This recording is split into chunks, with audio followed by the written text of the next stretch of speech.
My wealthy son stood at the head of the Thanksgiving table and announced I had to pay rent if I wanted to keep living in his house. None of them knew the seaside mansion, the luxury cars, and the credit cards my daughter-in-law swiped were all under my name. I simply dragged my suitcase out in silence. 3 days later, the boy who chased me out was on his knees, begging once he realized who actually owned his life. I am Lorraine Whitfield, 61 years old, and tonight I felt like a ghost haunting a party thrown in my honor. Except the honor was stolen, and the ghost was expected to do the dishes.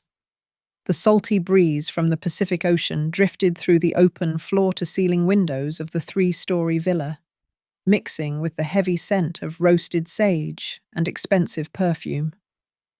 30 guests filled the dining room, their laughter echoing off the marble floors that I had selected from a catalogue in Italy 5 years ago. They were not toasting me, though. They were raising their crystal flutes to my son, Ethan. This view cost a fortune, but it is worth every penny of the mortgage, Ethan announced loudly, gesturing toward the infinity pool that seemed to spill into the dark waters of the San Diego coastline. I work 80 hours a week so we can enjoy this. To family and hard work. To Ethan. The guests cheered. I stood by the kitchen's swinging door, smoothing the front of my faded floral dress.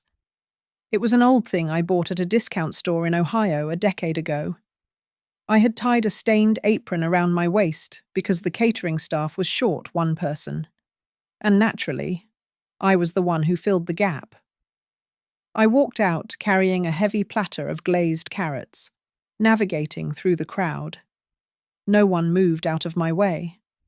To them, I was just a fixture of the house, a slightly embarrassing relative who was useful for refills. Vanessa, my daughter-in-law, was holding her phone high, the ring light attached to it blinding me as I passed. She was live streaming again. Look at this spread, guys. Vanessa chirped into the camera, her voice high and performative. My husband started from absolutely nothing, literally zero. He built this life for us with his bare hands. Self-made Thanksgiving goals. I set the carrots down on the table with a clatter, but Vanessa did not flinch. Her words were a needle pricking at my skin. From zero, she said. As if the down payment, the monthly transfers, and the deed sitting in a safe deposit box with my name on it did not exist.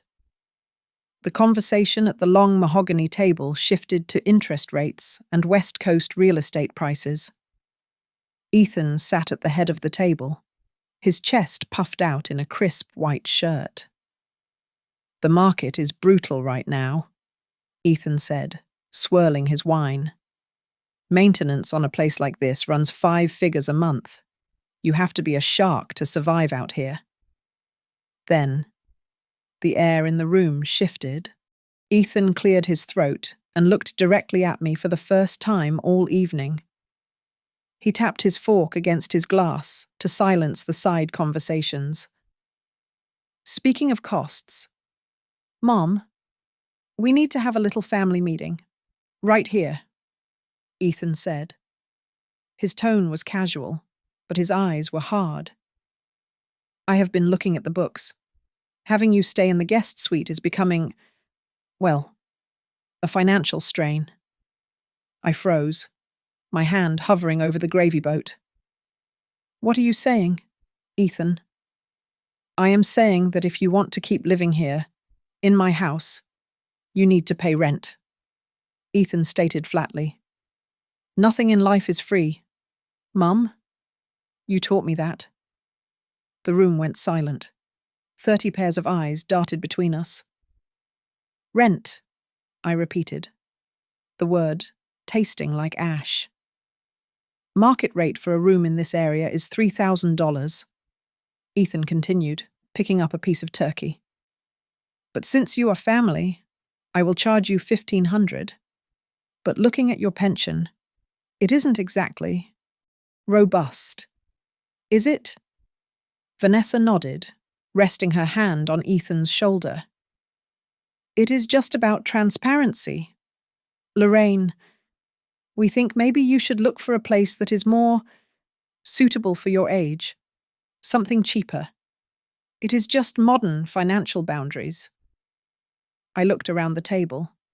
Friends I had known for years, business partners Ethan claimed to have impressed, they all looked down at their plates or nodded in agreement with the young couple. Not one person spoke up.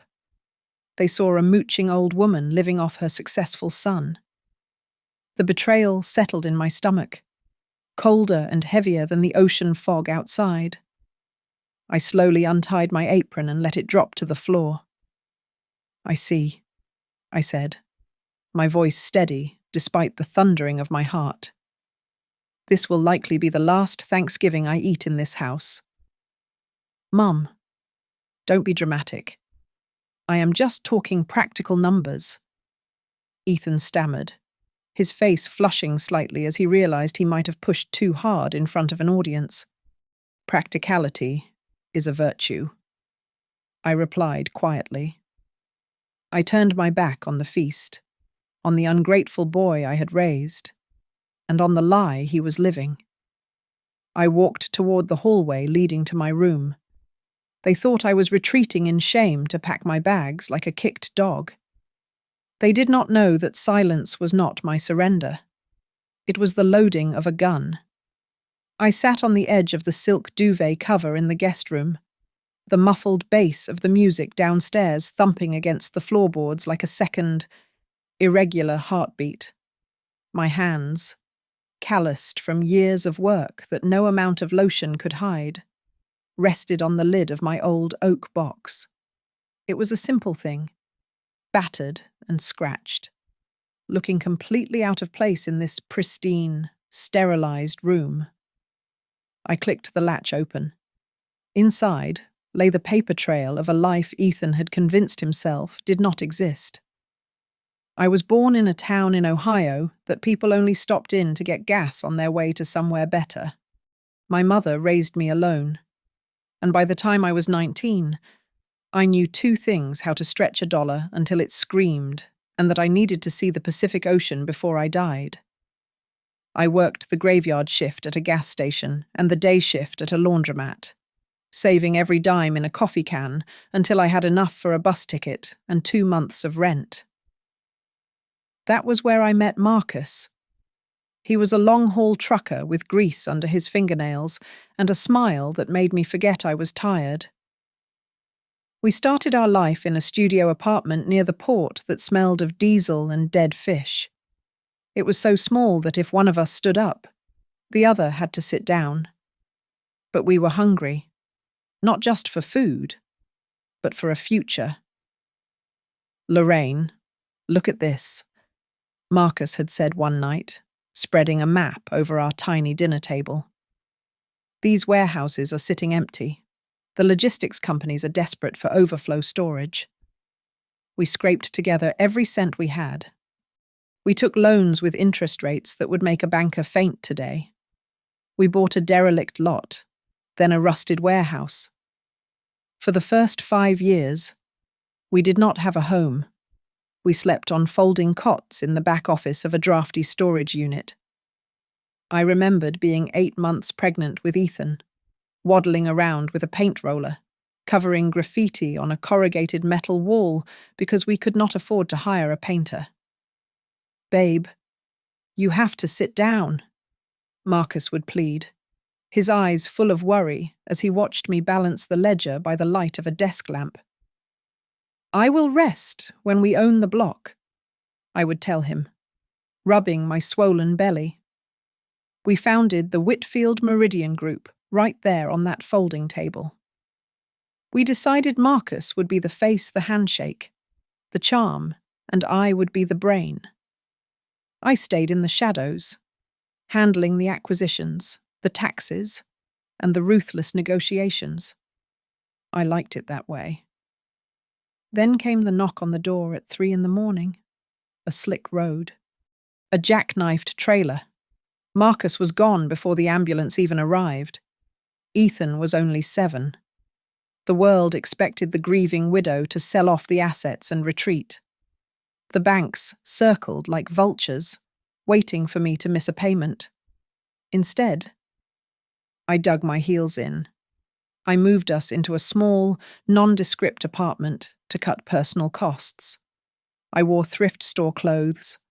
I cooked rice and beans. I poured every single dollar of profit back into the company to weather the financial crisis that wiped out our competitors. I built an empire of logistics centers and commercial real estate across Southern California, all while Ethan played video games in his room, oblivious to the fact that his mother was fighting a war every single day. My fingers trembled as I picked up the deed to this very villa. It was right there in black and white. Property of Whitfield Meridian Group. I shuffled the papers. The registration for the black SUV in the garage, Whitfield Meridian Group. The statements for the platinum credit card Vanessa used to buy her handbags, Whitfield Meridian Group. I owned the roof over their heads. I owned the wheels they drove. I owned the fork Ethan had used to point at me when he demanded rent. I made a mistake. Marcus. I whispered to the empty room, clutching a photo of us from the early days. I protected him too much. I had let Ethan believe the fairy tale. I let him think his father left a magical pot of gold that ran out, and that he, the brilliant son, had built everything back up from the ashes. I allowed him to construct a reality where he was the hero who saved his poor, destitute mother. I thought I was being kind. I thought I was giving him confidence. But as I looked at the legal documents spread across the bed, I realized I had not raised a strong man. I had raised a parasite who thought he was a host. The music downstairs stopped, replaced by the sound of drunken goodbyes. My son thought he had just evicted a burden. He had no idea he had just fired his employer. The seeds of tonight's humiliation were planted 3 years ago when Ethan graduated with his degree in construction management. He landed a decent job at a mid-sized firm, earning a salary that was respectable for a young man, but laughable for the lifestyle he craved. He came to me one afternoon, eyes bright with the fever of ambition, talking about a rental property he had found in the coastal district. It was way out of his league, listing for $8,000 a month. But he was obsessed with the address. I could not bear to crush his spirit. So I made a call. I instructed Marco to have Whitfield Meridian purchase the property quietly and list it for rent at 1/4 of the market value. When Ethan brought the lease to me, waving it like a winning lottery ticket, he did not even look at the landlord's name. Can you believe this luck, Mom?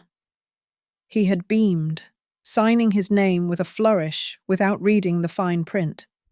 The owner said he likes my energy. He wants to support a young professional. $2,000 a month for this view. That is wonderful, Ethan, I had said, biting my tongue. Just make sure you pay on time. He thought it was destiny. It was just his mother, subsidizing his delusions. Then came Vanessa. She swept into the house like a hurricane of hairspray and hashtags. To her, the villa was not a home. It was a content studio. She positioned Ethan against the sunset, captioning photos with phrases like young tycoon and empire building. I watched from the sidelines as she reconstructed reality. When they got married, I gave Ethan a supplementary card linked to one of the company's business accounts. I handed it to him over coffee in my kitchen.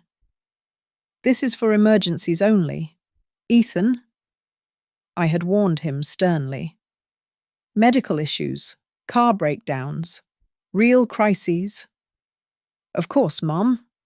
I wouldn't dream of using it otherwise. He had promised within a month. Emergency had been redefined to mean front row tickets to Fashion Week and a table at Nobu.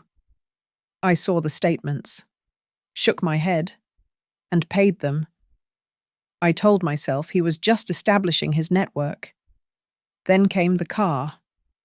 He stared at the company's fleet during a visit to the office, his eyes locking onto a black luxury SUV usually reserved for visiting investors. I really need to project success to attract success. Mum, he had argued, pacing around the vehicle. That Honda of yours, it doesn't exactly scream closer. Let me borrow the SUV, just for 6 months until I close my first big independent deal. 6 months. Ethan. I had agreed. That was 2 years ago. He never returned the keys, and I never asked for them. The dynamic shifted subtly during our rare lunches. He would sit across from me, checking his watch, making grand proclamations about our future. One of these days, I am going to move you out of that dusty old apartment. Mom, he would say, squeezing my hand with a patronizing pity. You deserve better than that place. I would just smile into my tea. He did not know that old apartment was fully paid for, or that I owned the entire building it sat in. I kept silent because his confidence seemed so fragile, like a bubble that would burst if I poked it with the truth. But the silence cost me. I remember standing in the hallway of the villa one afternoon, holding a pot of my beef stew, intending to surprise them. I heard Ethan talking to his friends in the living room.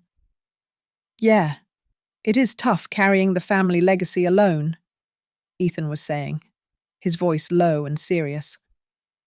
After Dad died, Mum sort of fell apart financially. I have been supporting her for years now. It is a burden. But she is family. I froze. The pot felt like lead in my hands. My heart hammered against my ribs. I wanted to storm in there and scream that I was the one paying for the scotch he was drinking. But I didn't.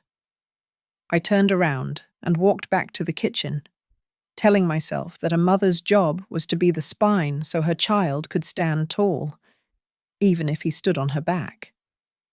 The disrespect grew in small, sharp increments.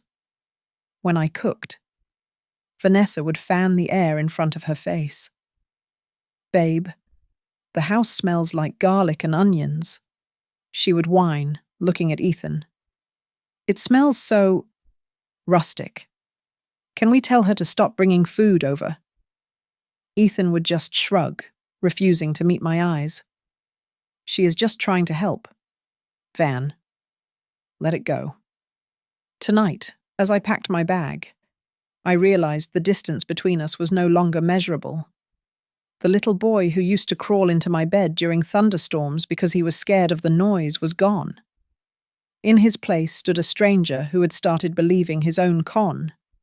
He thought he was a king because he had never seen the woman holding up the throne. Once I was safely behind the locked door of the guest suite, the mask of the frazzled, impoverished mother dropped from my face. I did not cry. Tears are for those who have no options, and I had plenty. I sat at the small desk, opened my laptop, and bypassed the guest Wi-Fi to connect directly to the secure server of the Whitfield Meridian Group. My face was bathed in the blue light of the screen as I entered my credentials, the highest clearance level in the entire company system. I initiated a video call to Marco Ellis. It was Thanksgiving night, but Marco answered on the second ring. He has been my CEO for 12 years, the public face of the company, while I pulled the strings from the dark. Lorraine. Marco's voice was thick with confusion, his background showing a dim home office. Is everything all right? It is late. I need you to pull the files on the Del Mar property, I said, my voice steady and cold. Also, Pull the lease agreement for the company SUV assigned to Ethan Whitfield and the records for the platinum business expense card ending in 4588. Marco hesitated, adjusting his glasses. The files for Ethan Lorraine. Is this about... Has something happened? Everything has happened. Marco, I am terminating the lease agreement effective immediately. Prepare a notice of non-renewal. The market value assessment needs to be updated to current rates. Also, issue a recall notice for the vehicle. 48 hours to surrender it to the company lot. Lorraine. Marco paused, and I could see him leaning closer to the camera. This is nuclear. Are you sure you want to do this tonight? He is your son. If I do not do it, no one will teach him. I cut him off. And cancel the credit card. Right now. Mark it as unauthorized use if there are any pending transactions from today. Send everything through legal. I want Dana Cole to review every single word. These notices must come from Whitfield Meridian Group Asset Management. My name does not appear anywhere on them. He needs to feel the market. Marco, not his mother. Understood, Marco said, his tone shifting from friend to subordinate. I will have the drafts ready for your digital signature in 20 minutes. I closed the laptop. The trembling in my hands had stopped. I stood up and packed my suitcase. I did not take much. Just my clothes, the framed photo of Marcus I travelled with, and a heavy ring of keys that I had kept hidden at the bottom of my purse. These were the keys to my real apartment, a penthouse in the city centre that Ethan did not even know existed. I pulled the handle of my roller suitcase and walked out. The wheels rumbled loudly against the hardwood floor of the hallway, a harsh, grinding sound that cut through the noise of the television downstairs. I walked into the living room. The conversation died instantly. Vanessa looked up from her phone, her smile faltering as she saw the bag. Ethan stood up, wiping his hands on a napkin. He looked flushed, probably from the wine and the relief of thinking he had won our earlier argument. "Mom, where are you going?" Ethan asked, stepping in front of me. "Look, I can call you a car. You don't have to leave right this second. It looks bad." "Don't worry about how it looks." "Ethan," I said, gripping the handle of my suitcase. "But where will you go?" he pressed, glancing nervously at his guests. "You can't just wander around. Do you have enough cash for a motel?" I looked him in the eye. For a second, I almost pitied him. He stood there in his designer shirt, inside a house he didn't own, offering charity to the woman who signed his paychecks. "I am going to a place you never thought I could afford to go," I said softly. I walked past him. I did not look back at Vanessa, who was already holding her phone up, likely filming my exit for a sympathy post. I pushed open the heavy front door and stepped out into the cool night air. A sleek black sedan was idling at the curb, its engine purring quietly. It was not a taxi. It was my personal car from the company fleet. The driver, Mr. Henderson, a man who had been with us since the days Marcus drove the trucks himself, stepped out immediately. He opened the rear door and bowed his head slightly. "Good evening, Ms. Whitfield," Henderson said, his voice carrying a weight of respect that had been absent from my life for hours. "Good evening, Jim," I replied. Ethan had followed me to the porch. He froze when he saw the car. He saw the driver in the uniform, the gleaming paint, the way Henderson handled my battered suitcase like it was filled with gold bars. "Mom?" Ethan called out, his voice small and confused. "Who is that?" I ignored him. I slid into the leather back seat, and the door closed with a solid, expensive thud, sealing me off from the noise of the party. As the car pulled away from the curb, I looked into the rearview mirror. The warm, golden lights of the seaside mansion were shrinking, retreating into the darkness. I was not running away. I was simply moving to higher ground to aim the artillery. The morning sun that filtered into my high-rise apartment was calm, but miles away in the beach house, the storm I had engineered was just making landfall. At exactly 9 o'clock, the automated system sent the email. I imagined Ethan squinting at his phone screen, nursing a hangover from the expensive wine he had toasted with the night before, only to see the subject line from the Whitfield Meridian Asset Management Department notice of non-renewal of lease agreement. According to the logs Marco sent me later, Ethan dialed the number included in the email 3 minutes after opening it. He did not get special treatment. He got a junior leasing agent named Sarah, who had no idea who he was. What do you mean, non-renewal? Ethan surely barked into the phone. I have lived here for 3 years. Who authorized this? Sir, the property is undergoing a market value reassessment, the agent would have replied, reciting the script I approved. The current lease term is ending.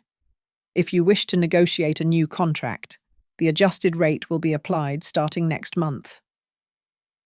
When Ethan asked for the new number, the silence must have been deafening. The rent was jumping from the family discount of $2,000 to the market rate of $8,500. That is insane, Ethan lightly shouted, his voice cracking. That is nearly triple. You can't do this? In the background, Vanessa screamed. This is an insult. Tell them who we are. I am literally tagging this location in my stories right now. They decided to ignore the looming eviction, likely convincing themselves it was a clerical error that I would fix once I cooled off. To soothe their nerves, they went shopping.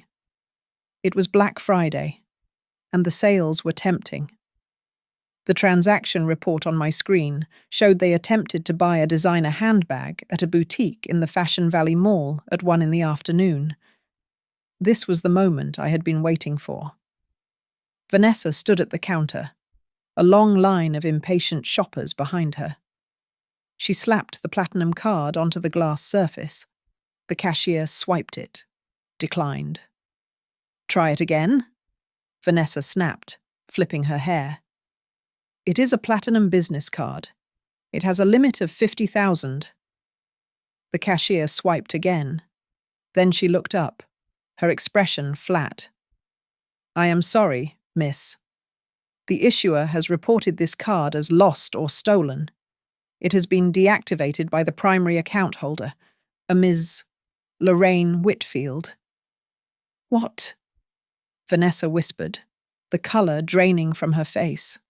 For the first time, the reality hit her. She was not the wife of a wealthy heir. She was an authorized user on her mother-in-law's account. She had to walk out of that store empty-handed, the whispers of the people in line following her like a cloud of gnats. But I was not done. When they returned to the villa, furious and humiliated, a courier van was blocking the driveway. A man in a blue uniform was waiting by the gate with a clipboard. He handed Ethan a thick envelope.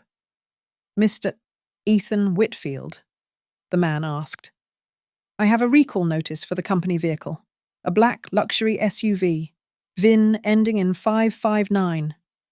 Ethan laughed, a nervous, high-pitched sound.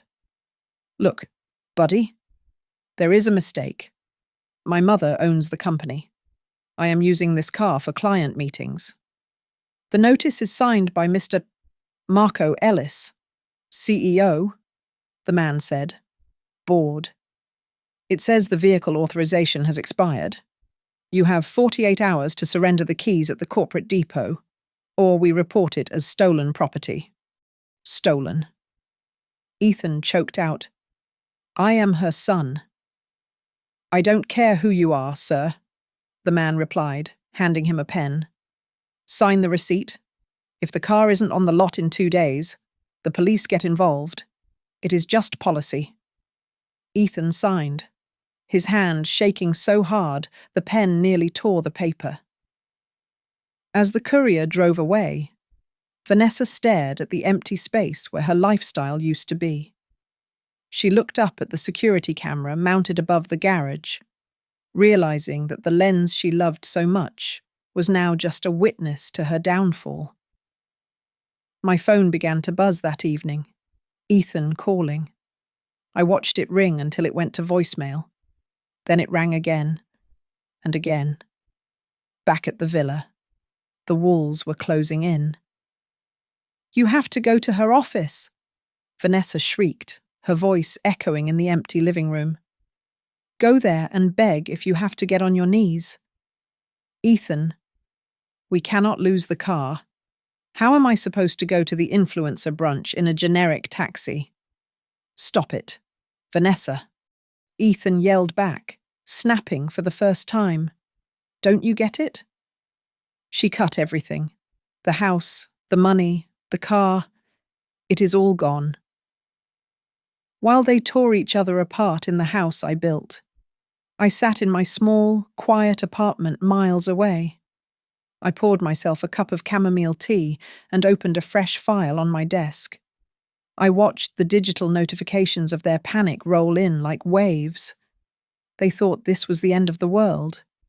They didn't realize this was just the first lesson.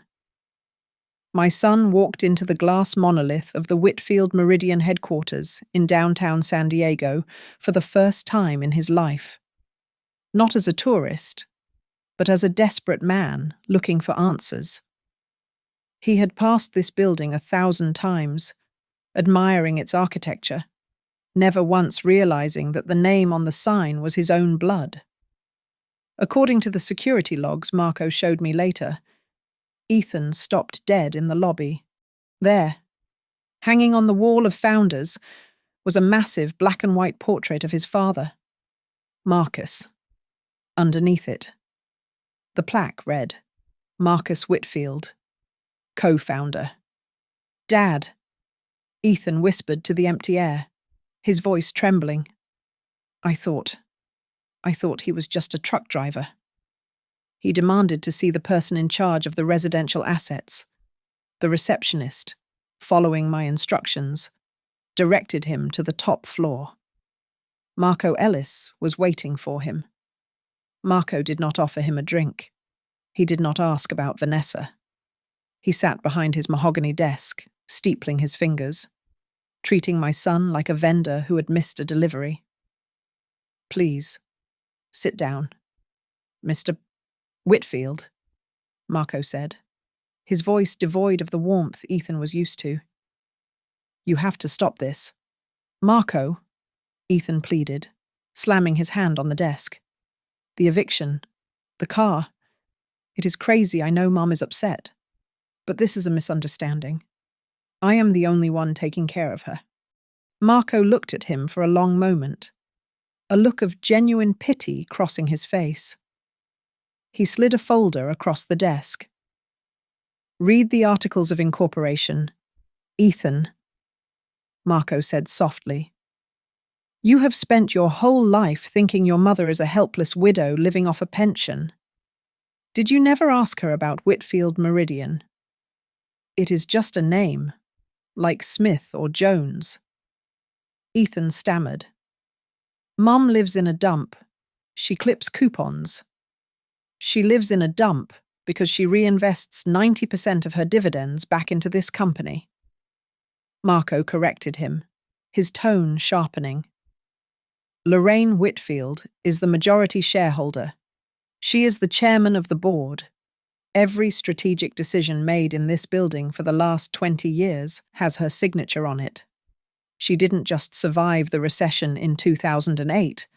She bought out our competitors while they were drowning. Ethan went pale. Marco stood up and pointed to a framed photograph on the wall behind him.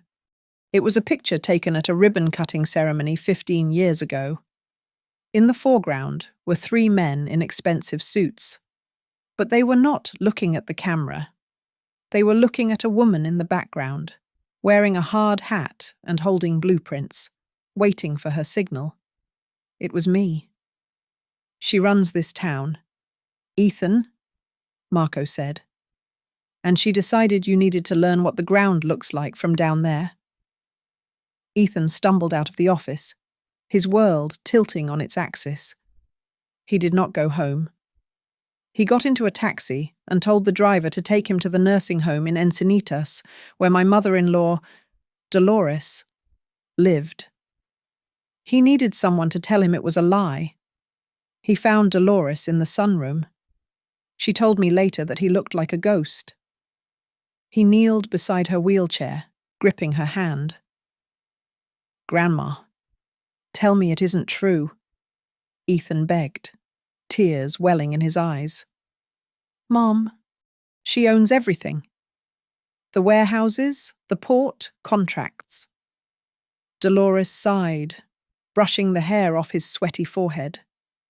She bought the first warehouse with money she saved from scrubbing floors. "Ethan, when your father died, everyone told her to sell. She worked 20-hour days so she wouldn't have to sell a single square foot. She refused to buy herself a nice house because she wanted to secure the capital for your future." "Why?" Ethan choked out. "Why didn't she tell me?" "Because she was afraid," Dolores said, her voice raspy but firm. "She was afraid that if you knew you were rich, you would become exactly the man you are today. A man who thinks he made himself, but really just stood on her shoulders. She wanted you to be hungry, but she fed you too much." Ethan left the nursing home in a daze.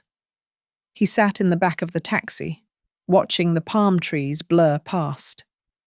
The conversation from Thanksgiving played in his mind on a loop. He heard himself telling me to move somewhere cheaper. He heard himself bragging about his hard work. The shame was a physical weight in his chest, pressing down until he could barely breathe. "If it is all hers," Ethan whispered to the empty seat beside him. "If the house, the car, the money, if it is all hers, then who am I?" He looked down at his hands. They were soft, unmarked. They were the hands of a man who had never actually built a thing in his life. For the first time, he realized that without me, he was not a prince. He was a pauper in a rented suit. The air in the boardroom was always kept at a precise 68 degrees, but today it felt colder. I sat at the head of the long obsidian table, my hands clasped over a leather notebook. On the projection screen, a spreadsheet illuminated the dim room. It was not a quarterly earnings report or a market analysis. It was a breakdown of my son's life in unauthorized transactions. Marco stood by the screen, holding a laser pointer. He looked uncomfortable. "As you can see here, the supplementary card issued to Mr. Ethan Whitfield shows a pattern of expenditure that classifies as high-risk personal use," Marco said, clearing his throat. "Resort bookings in Cabo, designer apparel, and high-end dining. Total outstanding balance is $42,000 over the last 90 days. The room was silent. The other board members, men and women I had worked with for decades, shifted in their chairs. They were looking at the numbers, but they were thinking about the mother sitting at the head of the table. Lorraine. David, one of the senior directors, spoke up gently. "Look, we can write this off as a bad debt expense. It is a drop in the bucket for the company. He is your son. We do not need to pursue legal collection." I stared at the numbers. $42,000. That was more than I earned in my first 3 years of marriage to Marcus. No, I said, my voice cutting through the hum of the projector. If this were a regional manager embezzling funds, would we write it off? David, well, no. But then treat this debtor exactly the same, I commanded, signing the document in front of me. Convert the total amount into a personal loan with a standard interest rate. Send him a demand letter. He pays it back, or we garnish his wages.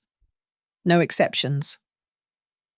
That night, I woke up gasping for air. A sharp, squeezing pain radiated across my chest, terrified and sudden. I sat up in the darkness of my small apartment, clutching the sheets, waiting for my heart to either explode or settle. It settled. Eventually. The doctor had told me last week that my blood pressure was a ticking time bomb. Stop trying to control the tides. Lorraine, he had said, you are drowning yourself. I got out of bed and sat at my kitchen table. I pulled out a piece of stationery and a pen. I wanted to write to him. I wanted to explain that I was not doing this to hurt him, but to carve out the rot so he could finally grow. I wrote 3 lines. Then I looked at them. My dear Ethan, I crumpled the paper. If I explained it, I would be protecting him again. He needed the collision.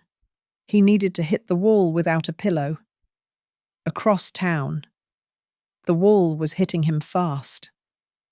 Ethan stood in the parking lot of the construction firm he had worked for.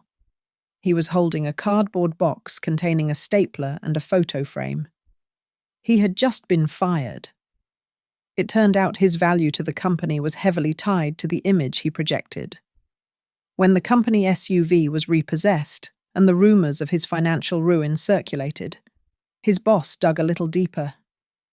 He found out Ethan had been using the car to meet freelance clients on company time, leveraging the Whitfield name to secure deals he had no business making.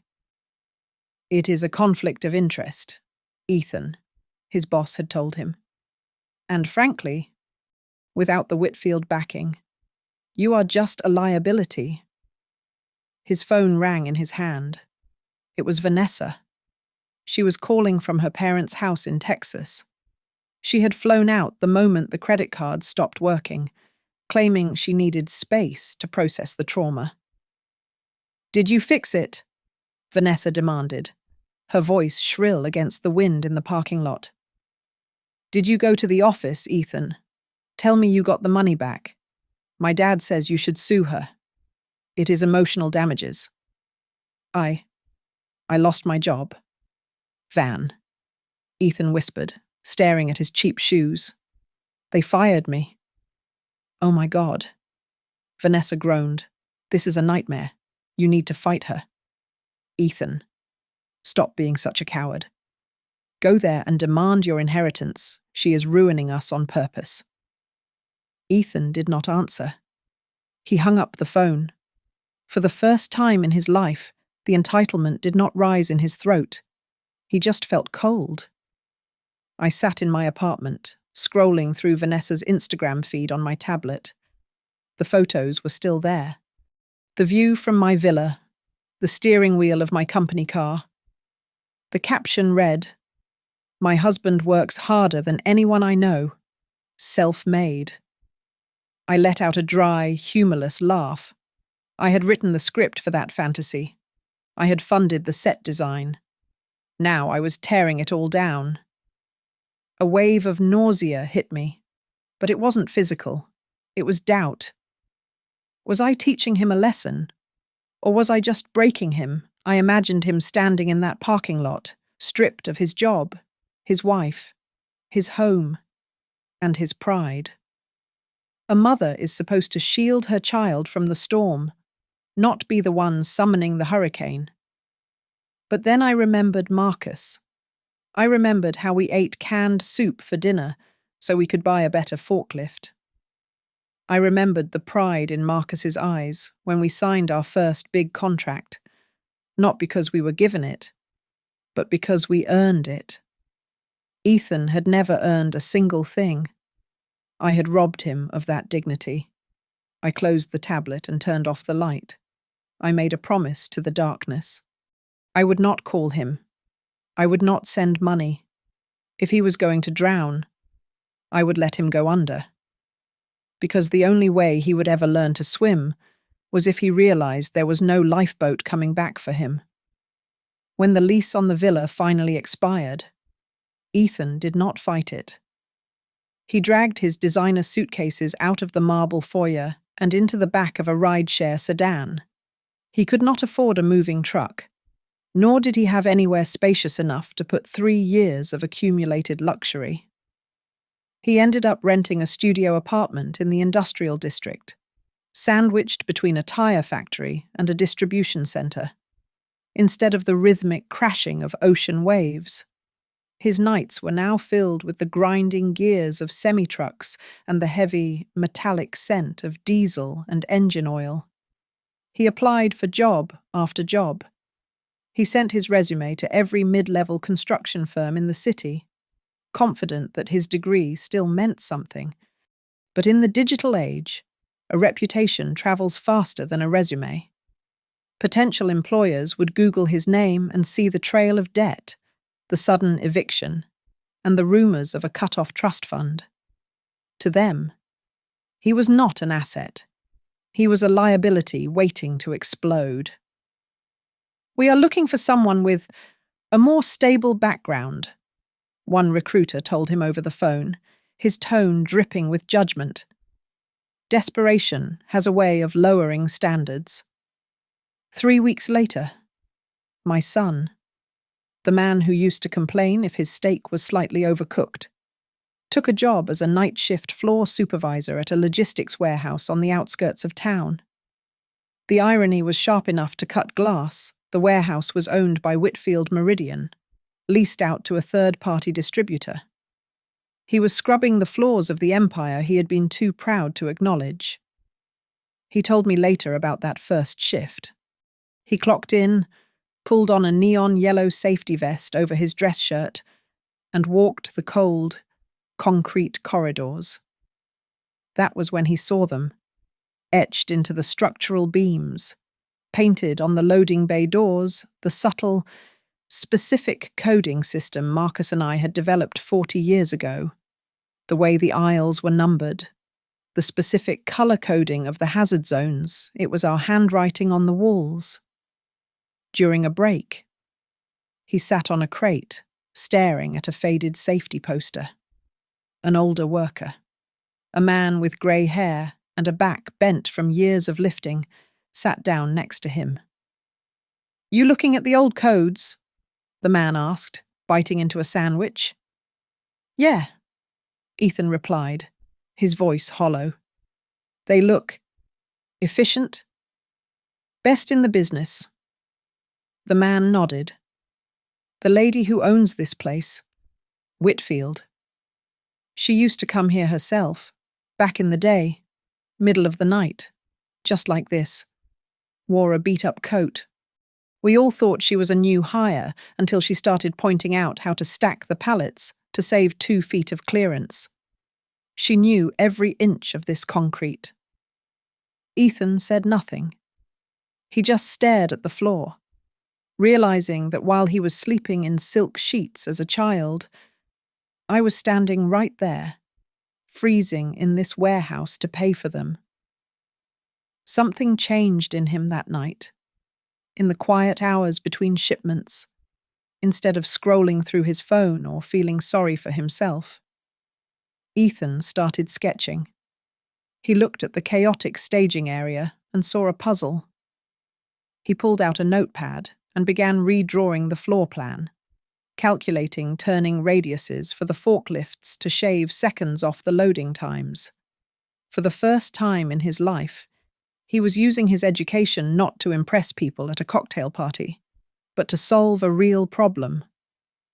A week later, the warehouse operator, a sharp businessman named Mr. Rodriguez, caught him. "What is this?" Rodriguez asked. snatching the notebook from Ethan's hands. I was just thinking we could move the sorting station. Ethan stammered, expecting to be fired. It would reduce the travel time by 15%. Rodriguez looked at the drawing, then at Ethan. 15%.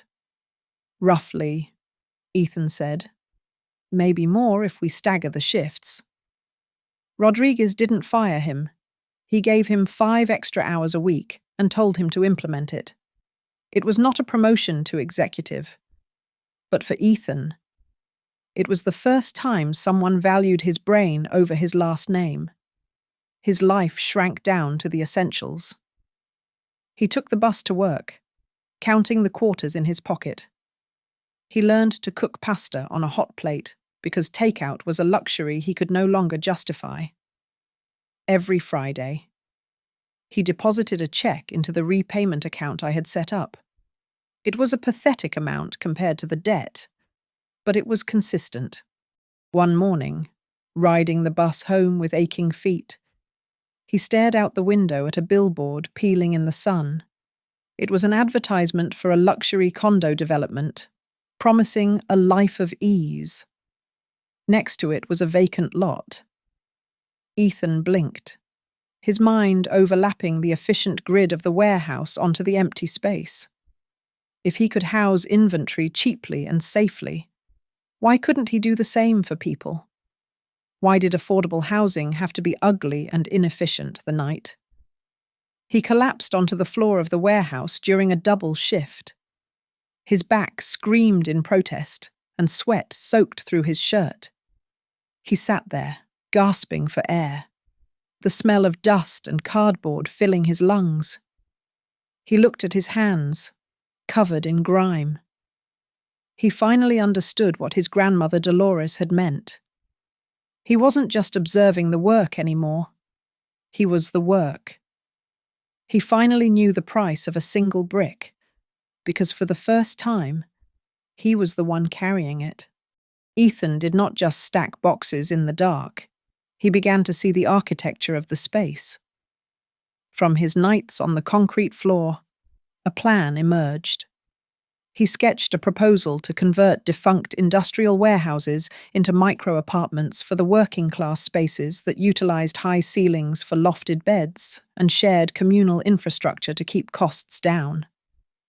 It was brilliant in its simplicity, born from the very sweat he had finally learned to shed.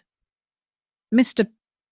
Rodriguez, his supervisor, was impressed enough to introduce him to a local group of impact investors. But the moment Ethan walked into their offices, the shadow of his past walked in with him.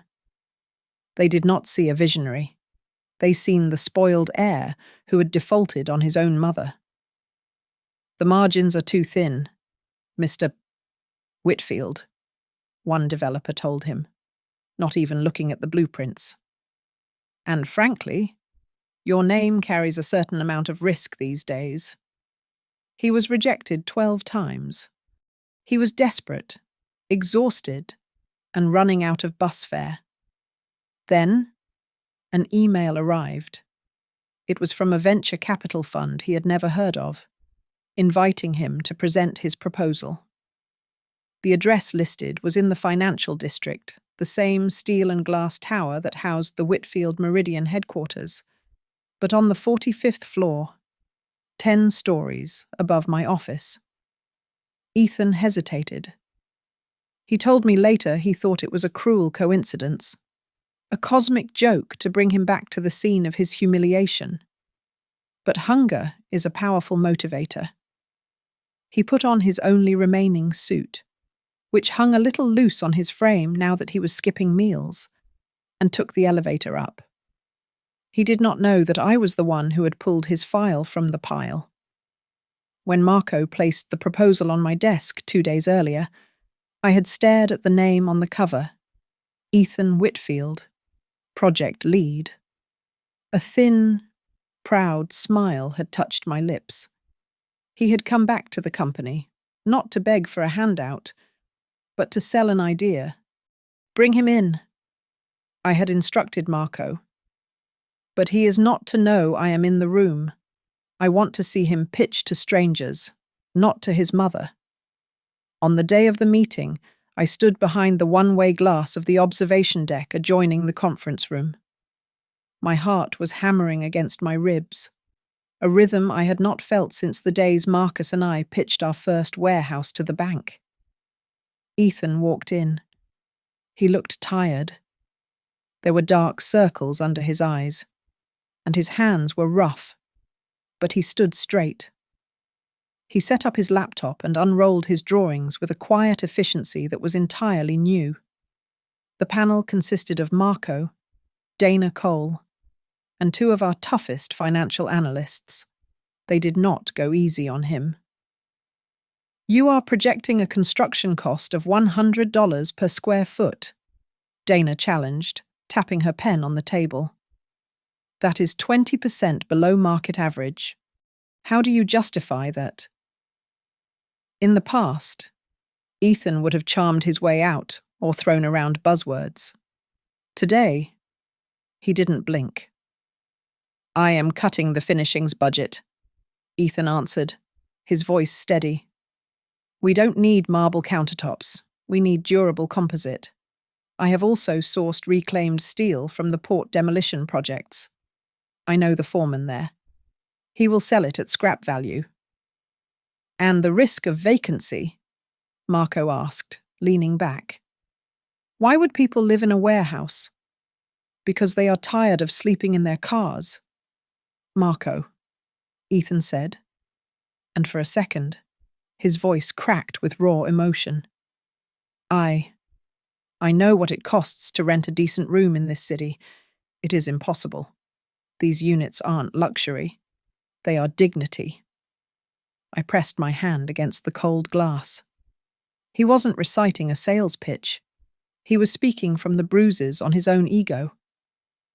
"Your profit margin is single digits," one of the analysts pointed out dismissively. "Why should any investor touch this?" Ethan looked at the man, then down at his hands, the hands that I knew were covered in calluses. "Because if I make less money, but help more people keep a roof over their heads, that is the profit I want to chase." Ethan said softly, I used to think value was about how much you could take. I was wrong. It is about how much you can build." A sharp pain shot through my chest, but it wasn't the stress. It was the sudden, overwhelming realization that the son I thought I had lost to greed had finally been found in the wreckage. He was not the prince I had raised. He was the builder his father had been. And for the first time in months, I wasn't looking at a liability. I was looking at a leader. The heavy oak doors of the conference room swung open, and Marco ushered Ethan back inside. This time, however, the room was different. The blinds were drawn up, letting the harsh afternoon light flood the space, and I was no longer behind the glass.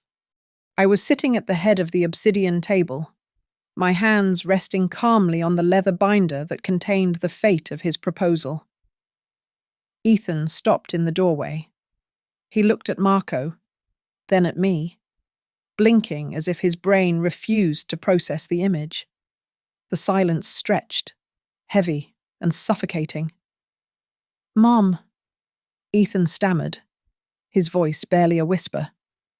What are you doing there?" "Sit down, Mr. Whitfield," I said, my voice stripping away the warmth of the kitchen table and replacing it with the steel of the boardroom. "In here. I am Ms.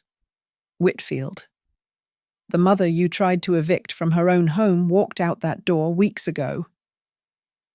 Ethan did not sit. He gripped the back of the leather chair, his knuckles white.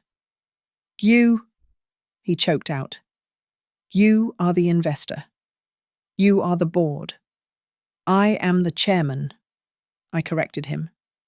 "The house you lived in, the car you drove, the cards you swiped, that was a stimulus package.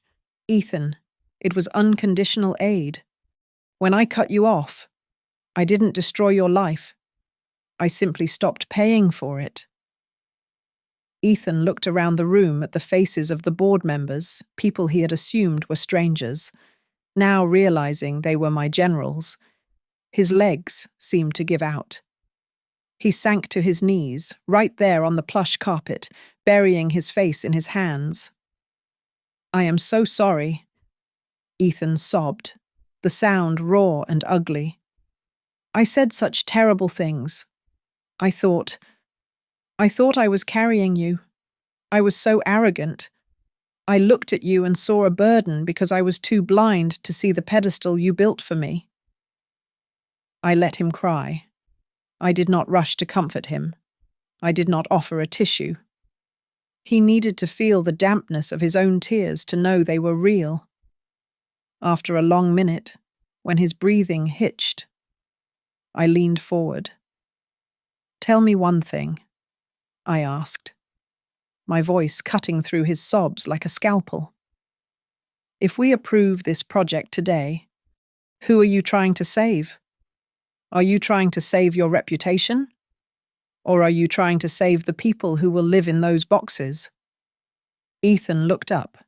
His eyes were red, his face streaked with grime and tears, but his gaze was steady. "This project," Ethan said, struggling to catch his breath.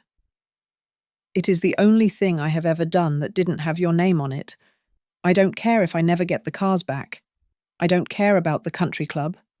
I just want to build something that matters. I want to be useful." I looked at Marco. He gave me a barely perceptible nod. I turned back to the board. "Whitfield Meridian will fund the conversion project," I announced. Ethan's head snapped up, hope flaring in his eyes. "However," I continued, raising a hand to stop him from speaking, "this is not a gift. It is a commercial investment with strict terms. You will be appointed as project director, but you will draw a standard salary.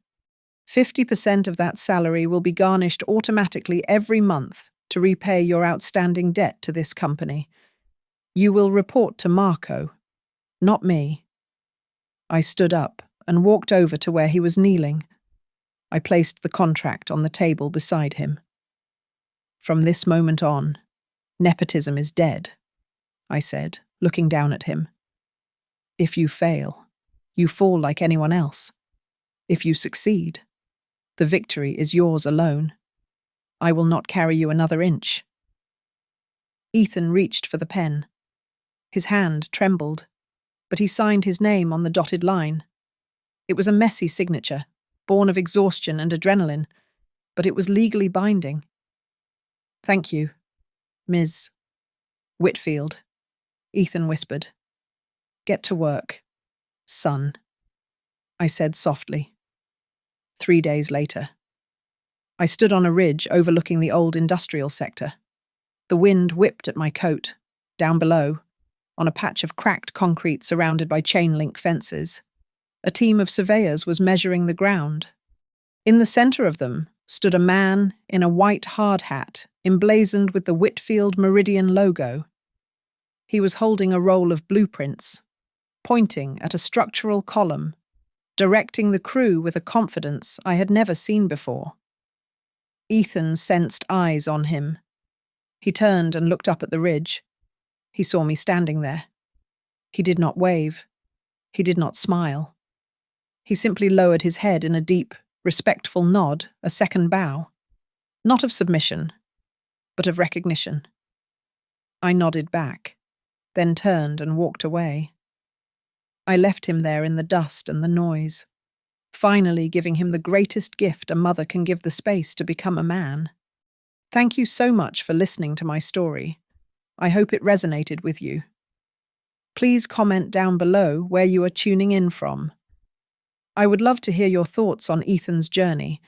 Don't forget to subscribe to Grandma's Family Diary, hit that like button, and smash the hype button so we can share more stories like this with our amazing community.